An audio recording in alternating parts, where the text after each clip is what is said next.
여러분 안녕, 우사장입니다. 오늘은 제가 자료 관련해서 이제 세금 계산서 관련해서 두 번째 동영상을 들고 왔어요. 많은 분들이 제일 어려워하시기도 하고 최근에 그 동영상 보고 댓글을 되게 많이 달아주셔서 좀 많이 이제 궁금해하실 법한 그런 이야기들을 Q&A로 좀 몇 개 들고 왔습니다. 그래서 그거를 좀 말씀을 오늘 해드릴게요. 제가 제일 많이 질문 받았던 말이 간이 가세자도 자료를 발행을 받아야 되나요? 라는 말이었어요. 그래서 사실 매출이 정말 적거나 뭐 한 달에 100만 원도 안 나오거나 혹은 나는 이거를 한 2달, 한 달, 3달 정도만 할 거야 하면은 매출이 작기 때문에 사실 세금이 진짜 나오지 않아요. 그래서 자료를 발행을 안 하셔도 되는데 만약에 오프라인을 갓 시작한 사장님이나 혹은 나는 이거 6개월 이상 내가 한번 해볼 거야, 나는 정말 이거 한번 해볼 거야 하시는 분들은 그래도 계속 이제 자료를 발행을 어느 정도는 받으시는 게 좋아요. 왜냐하면 저희가 매출이 발생하면 아무래도 나라에 세금을 낼 수밖에 없어요. 근데 저희가 이 매출이 저희 순수익이 아니잖아요. 이 매출을 발생하기 위해서 저희는 옷이라는 걸 사잖아요. 그쵸? 근데 이 옷을 세금 계산서를 발행을 해서 매입이라는 걸 잡아놔야 저희가 요거를 다 순수익으로 잡지 않아요. 그렇기 때문에 그만큼 세금이 덜 나옵니다. 그리고 그것뿐만이 아니라 저희가 순수익이 많아지면요, 나중에 뭐 연금보험이라든지 아니면 건강보험비라든지 이러한 부가적인 금액이 더 올라갈 수 있기 때문에 세금 계산서는 발행받는 게 좋다, 이렇게 생각을 해주시면 됩니다. 자, 그리고요, 요거는 조금 헷갈리실까봐 제가 넣어둔 내용인데요. 저희가 옷을 만약에 100만원어치를 사입을 했어요. 근데 이 100만원어치 사입을 다 매입을 잡는 게 아니라요. 그러니까 다 세금 계산서 발행을 받는 게 아니라요. 그달 필요한 만큼 그 금액을 본인이 정해서 그 금액만큼만 이제 자료를 받으시면 되는 거예요. 그래서 만약에 예를 들어서 내가 이달에 매출이 한 500만 원 정도 나온 거예요, 한 달에. 근데 나는 이거야 50% 정도만 세금 계산서를 발행을 받을 거예요. 그러면 250만 원이죠? 그래서 이 250만 원 어치만 자료를 발행을 받으시면 되는 겁니다. 그래서 매입 자료를요, 내가 옷 사입한 거를 다 받으시는 게 아니라요, 금액을 정해서 도매처를 골라서 이제 매입을 받으시면 되시는 거예요. 자, 그리고 세 번째는 한 번 거래해도 가능한가요? 혹은 소액이어도 가능한가요? 인데요. 네, 둘 다 가능합니다. 한 번 거래도 가능하고요. 금액에 상관없이 발행이 가능합니다. 대신에 금액이 적으면 저희가 도매에 자료를 보내야 되는 개수가 많아지기 때문에 금액이 큰 것 위주로 선정을 해서 보내시면은 조금 더 적은 수의 도매 수에 자료를 요청할 수 있기 때문에 그런 식으로 이제 하시면 조금 더 수월하게 보내실 수가 있어요. 자, 그 다음에 또 말씀 주셨던 게 2월 발행이 가능하냐 이었는데요. 일단 결론으로 말씀드리면 2월 발행은 불가능합니다. 그래서 내가 1월 달에 자료를 만약에 발행을 못 받았어요. 근데 1월 달에 이 사람이랑 거래한 내역으로는 2월 달에 이제 발행이 되는 게 아니고요.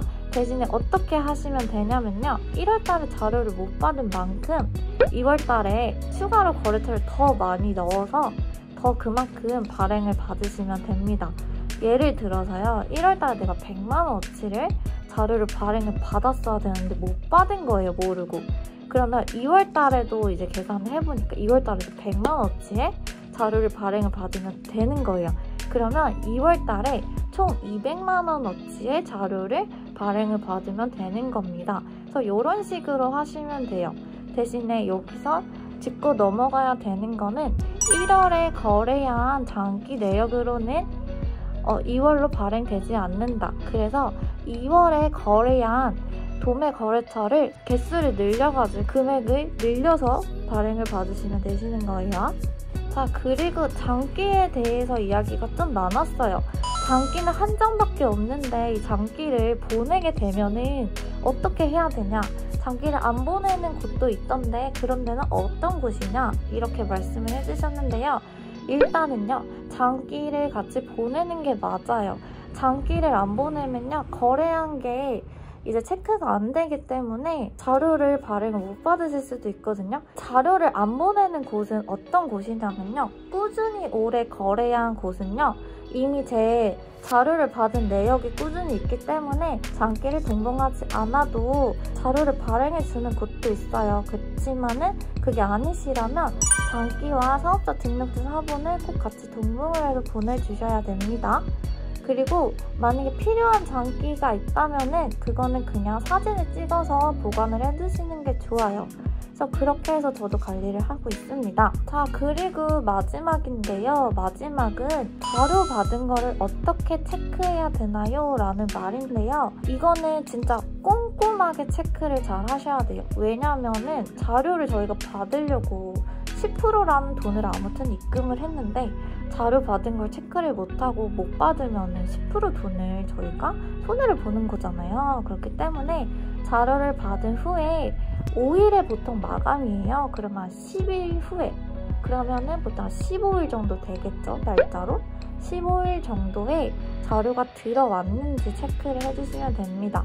어떻게 체크를 해주셔야 되냐면요, 일단은 자료는요, 2가지 방식으로 저희한테 들어와요.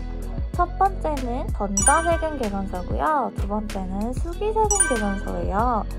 전자세금 계산서는 저희가 사업자 등록증에 적어둔 이메일 주소로 체크를 하실 수 있거나, 혹은 제일 정확한 거는 홈택스에 들어가시면은 제 사업자로 들어온 전자세금 계산서를 바로바로 볼 수가 있어요.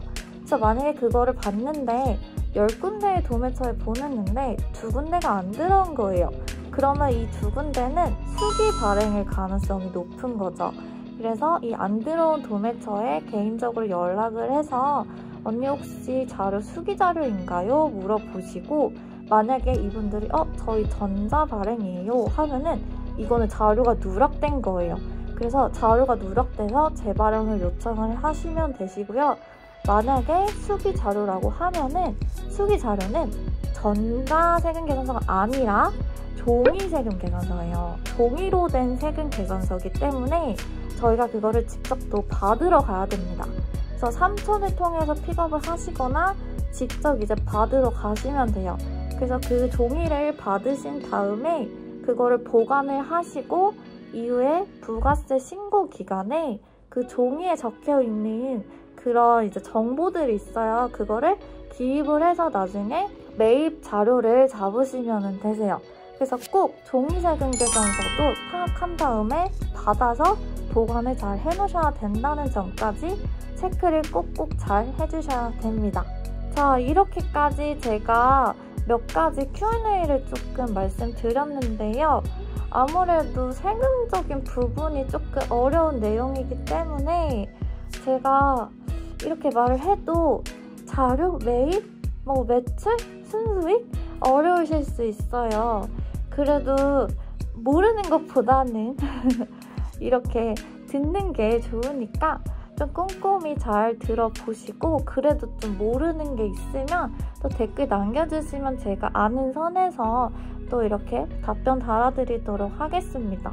그리고 부가세 신고는 어떻게 하나요? 이런 댓글도 간혹 달리는데요. 그거는 저도 그쪽 전문가가 아니기 때문에 그거는 이제 그 세무사 분들 있죠? 그런 분들에게 좀 물어보시는 거를 저는 추천해 드릴게요. 그럼 다들 안녕!